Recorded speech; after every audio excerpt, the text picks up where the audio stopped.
Bonsoir et bienvenue à tous. Les titres du journal. Pour beaucoup, c'est un métier réservé uniquement aux hommes et pourtant, elle a pu s'y faire un nom tout en gardant sa féminité. Sous les masques élégants de protection, Edna Zimonset est une femme qui exerce le métier de soudeur. Il touche près de 3000 femmes chaque année dans le monde. Le cancer du col de l'utérus est une maladie silencieuse et virale. Le dépistage précoce permet aux femmes d'être à l'abri. Enfin, le harcèlement sexuel constitue une violation des droits humains et une atteinte à la dignité humaine. L'Institut national de la femme veut identifier et réduire les risques liés au harcèlement sexuel sous toutes ses formes.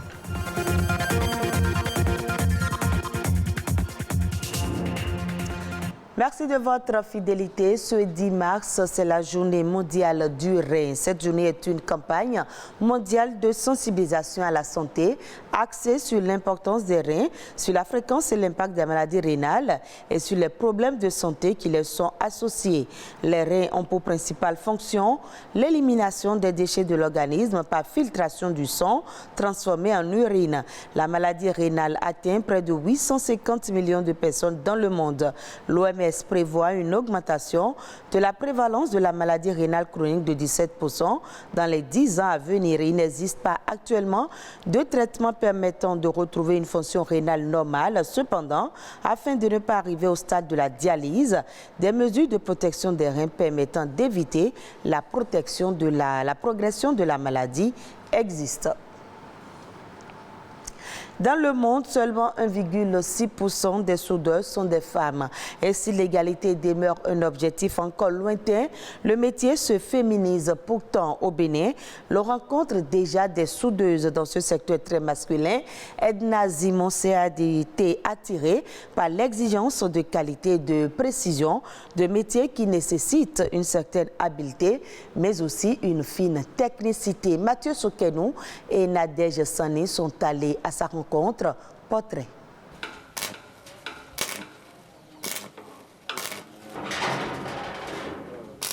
Diplômée ingénieure de conception en génie mécanique et énergétique à l'école polytechnique d'Abomey-Calavi EPAC, Edna Zimonset est l'une des rares femmes à poursuivre son cursus universitaire dans un domaine de prédilection des hommes. Sa passion pour son métier remonte à son enfance. En créant son entreprise de soudure, elle a voulu corriger les nombreuses imperfections dans ce secteur et porter un coup de main aux transformateurs agricoles. Tous nous parlons de la valorisation des produits made in Bénin. Même si on produit et il n'y a pas assez d'équipement, on ne pourra pas augmenter la quantité de production. J'ai dit que bon, au début, je peux couvrir un atelier d'abord, commencer par la petite clientèle, par la soudure, et après pouvoir maintenant atteindre l'objectif final qui est d'aider le jeune transformateur des produits made in Bénin.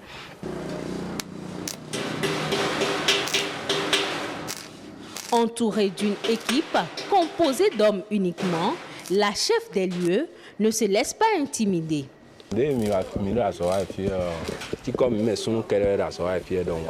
Dans cet atelier, nous travaillons comme si nous n'étions que des hommes. Notre chef ne se comporte pas comme une patronne. On ne paraisse pas. Notre chef non plus. Tout se déroule dans une parfaite harmonie. Pour en arriver là, Edna a dû faire des sacrifices. Bien qu'étant en cycle d'ingénieur, la jeune dame se rendait régulièrement au lycée Koulibaly pour des exercices pratiques. En un an d'existence, son atelier a déjà fait ses preuves. J'ai déjà réalisé avec eux beaucoup de cuves, beaucoup de cuiseurs, de pasteuriseurs, des cuves de fermentation, des presses d'ananas, les capsuleuses. Et il y a beaucoup qui sont en projet. Les équipements agricoles ne sont pas les seules réalisations de cette passionnée de la soudure et des gros engins. Edna fait aujourd'hui la fierté de ses géniteurs dans sa blouse bleue, même si ces derniers rêvaient de la voir enfiler la blouse blanche comme médecin. J'étais allée dans son atelier plusieurs fois et Je l'ai vu en train de travailler. Vraiment, j'étais tellement contente. Et le jour-là, je la regardais faire.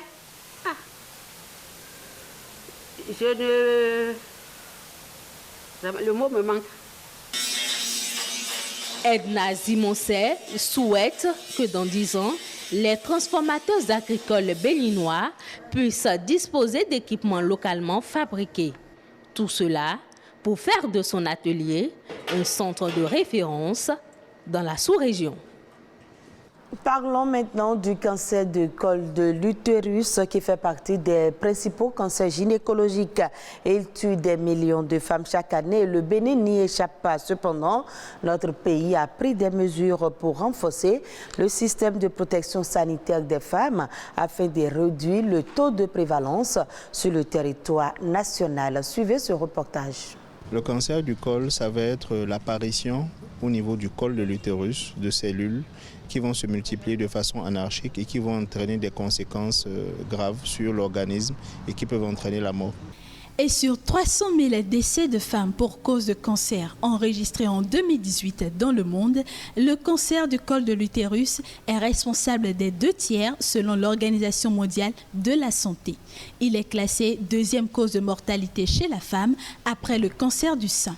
Au Bénin, sur 4 300 cas de cancer, toutes formes confondues, enregistrés en 2018, le cancer du col de l'utérus représente 25% selon le ministère de la Santé.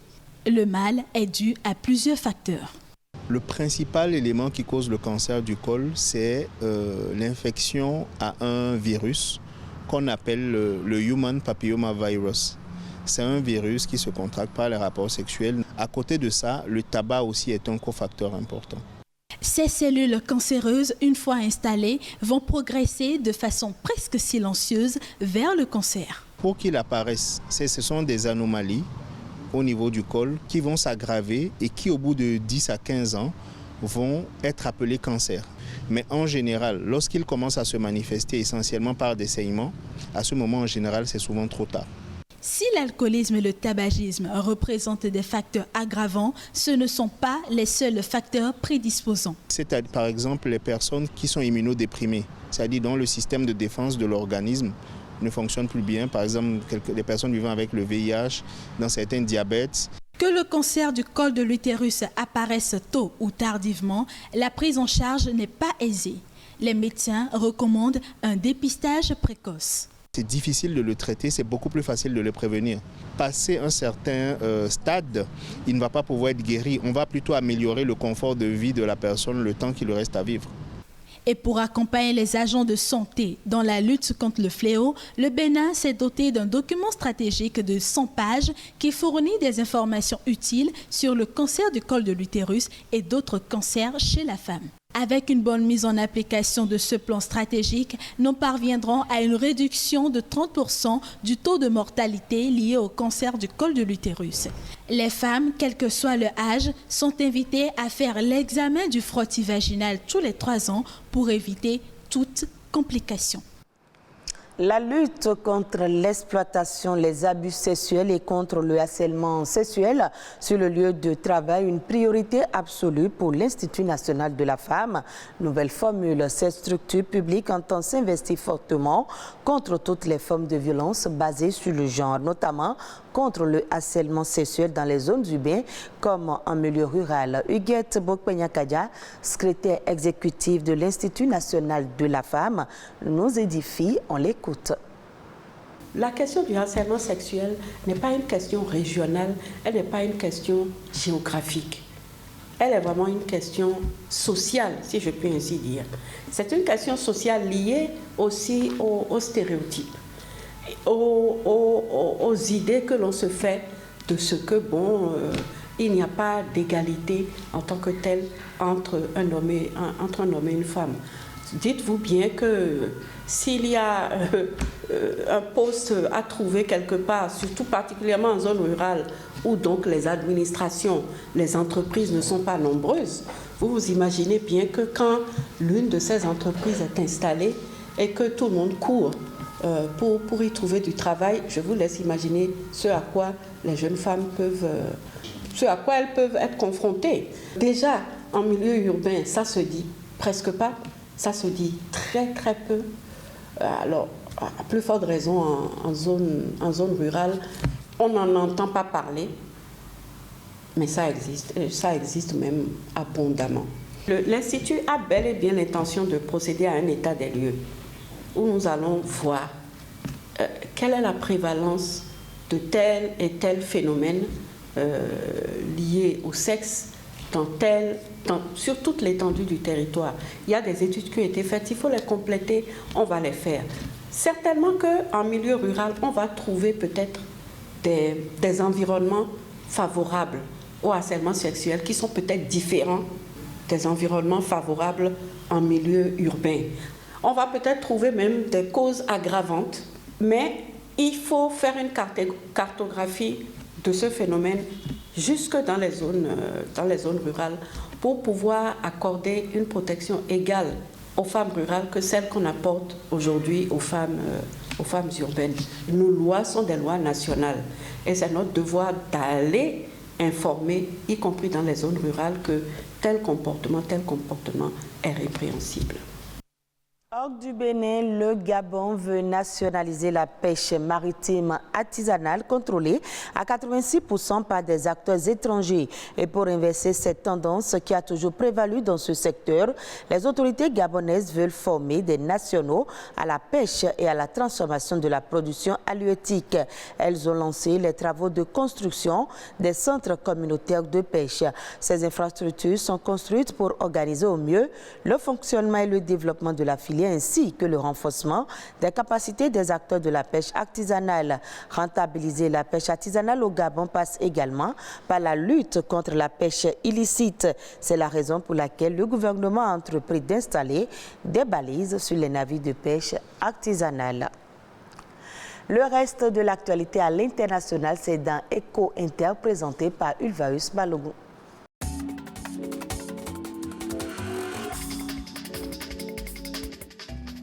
Après l'Algérie et le Sénégal, la Côte d'Ivoire légifère pour contenir l'inflation qui frappe l'ensemble de la région. Entre janvier et mars 2022, les prix des produits pétroliers, notamment ceux du gaz, seront partiellement subventionnés grâce à une enveloppe budgétaire de 55 milliards de francs CFA. Le ministre ivoirien du Commerce et de l'Industrie a annoncé qu'une série de mesures allait être mises en œuvre pour faire face à l'inflation alimentaire galopante. S'agissant des produits alimentaires, un plafonnement des prix s'appliquera durant une période de 3 mois sur l'huile de palme raffinée, le sucre, le lait, le riz, le concentré de tomates, la viande de bœuf et les pâtes alimentaires. La liste des produits de grande consommation et des services dont les prix sont réglementés sera élargie.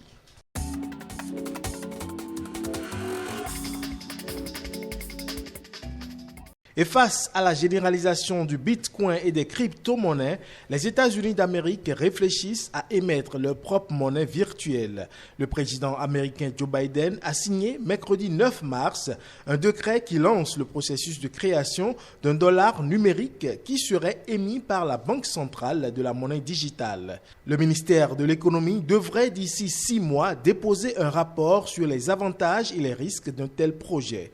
Un billet vert numérique, s'il voit le jour, devrait révolutionner la finance mondiale, sachant que le dollar est la principale devise de réserve de la planète.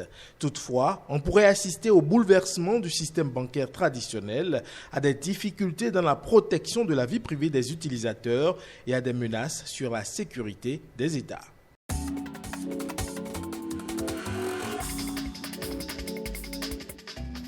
Le palladium, métal précieux entrant dans la fabrication des pots catalytiques des véhicules à essence, devient de plus en plus recherché dans le secteur automobile. Pour cause, son cours a doublé depuis décembre 2021. Les marchés craignant une possible pénurie suite aux problèmes de logistique en raison de la guerre entre l'Ukraine et la Russie. La Russie représente 40% de l'offre mondiale. Or, le métal précieux est transporté habituellement par avion, alors que l'Union européenne a interdit son espace aérien aux vols russes, ce qui perturbe considérablement les exportations. Demande en hausse, offre restreinte, qualifiée de métal noble pour sa résistance à l'oxydation et beaucoup plus rare que l'or. Le palladium, qui permet de réduire les émissions polluantes, a donc actuellement le vent en poupe.